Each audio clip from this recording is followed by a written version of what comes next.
Kenny here with Gardening Simplified. It's May 9th, and it looks like the elephant garlic needs to be harvested. So we're going to get out here and we're going to tug on this stuff and see if we can't get this out of the ground.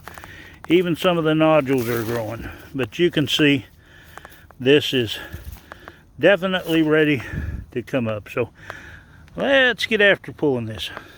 There we go. 2 wheelbarrows full. That's a lot of elephant garlic, and got the row cleaned out. Now I want to tell you, I always talk about these like garlic seeds, these little nodules that comes off here. Now you've seen at the start there where I pulled one up and it had one already starting to grow, but no, I have a bad habit of I pull all these off and I don't stick them back in the ground. Well, then I stick them back into the ground later after they dried out, and they don't appear to come up well that way. So there are a lot of them that's left in this row. What I'm going to do is I'm going to pull all these off and I'm going to put them back in this row and let them grow up. Now whenever these grow up, and if they go ahead and sprout and they come up, they're just going to have a solid bulb. They're not going to be in a clove. It'll be just as good as the other garlic, but it's just going to be a solid bulb.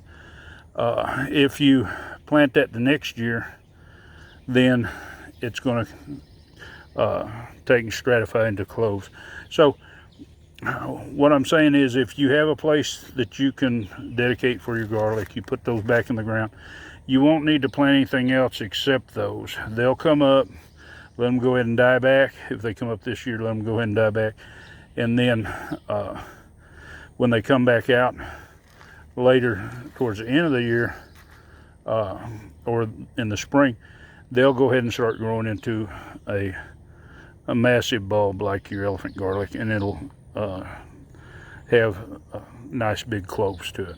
But it takes it longer. It won't you just can't plant it and expect to have a big clove that first year. But anyway, I hope this video is helpful. If you want to see more, just hit that subscribe button and hit the bell. Make sure you'll be notified. Give it a big thumbs up and share it. It really helps my channel.